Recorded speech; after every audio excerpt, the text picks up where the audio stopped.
Guys, ಈ ಮಕ್ಳುಗಳು ಇರ್ತಾರಲ್ಲ, ತುಂಟು ಮಕ್ಕಳು, ಅವ್ರೇನು ಮಾಡ್ತಾರೆ ಅಂತ ನೋಡೋಣ. ಸ್ಕೂಲ್ಗೆ ಯಾಕೆ ಬರ್ತಾರೆ? ಡಿಸಿಪ್ಲಿನ್ ಕಲಿತಿರ್ಬೇಕು ತಾನೆ.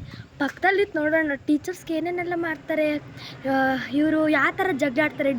ಟೀಚರ್ಸ್ ಕಲ್ತಿರೋ ಥರ ಡಿಸಿಪ್ಲಿನ್ ಕಲ್ತಿರಲ್ವಾ, ಅಥವಾ ಕಲ್ತಿರೋ ಥರ ಏನಂತ ನೋಡೋಣ. ನಾವು ಒಂದು ಸ್ವಲ್ಪ ಸೈಡ್ಗೆ ಹೋಗಿರ್ತೀನಿ. ಈಗ ನಮ್ಮ ಮಕ್ಕಳು ಬರ್ತಾರೆ ನೋಡಿ.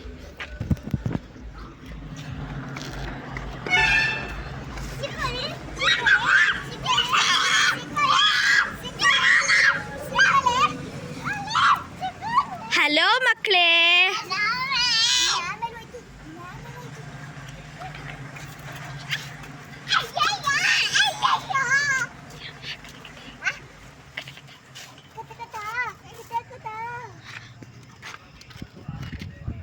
ಅಯ್ಯೋ ಮಕ್ಕಳ ಮಕ್ಕಳ ಮಕ್ಕಳ, ಇಲ್ಲಿ ನೋಡಿ ಏನ್ ಮಾಡ್ತಾ ಇದ್ರಿ?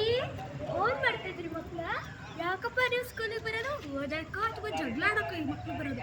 ಈಗ ನೋಡಿ ಏನು ಬ್ರೋ, ಯಾಕೆ ನೀವು ಸ್ಕೂಲಿಗೆ ಬರೋದು? ಯಾಕೆ ಸರಿಯಾಗಿ ಬುಕ್ಸ್ ತೆಗ್ದು ಓದೋದು ಕಲೀರಿ.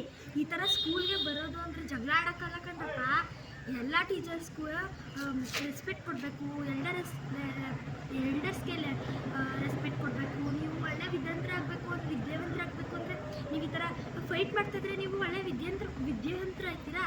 ನೋಡಿ, ಇನ್ಮೇಲೆ ನೀವು ಈ ಥರ ಫೈಟ್ ಮಾಡಿದ್ರೆ ಈ ಸ್ಕೂಲಿಂದನೇ TC ಕೊಟ್ಟು ಕಳಿಸ್ತೀನಿ ಅಲ್ವಾ? ಹಾಯ್, ಈ ವಿಡಿಯೋ ಇಷ್ಟ ಆಗಿದ್ರೆ ನಮಗೆ ಸಬ್ಸ್ಕ್ರೈಬ್ ಮಾಡಿ ಮತ್ತು ಲೈಕ್ ಮಾಡಿ.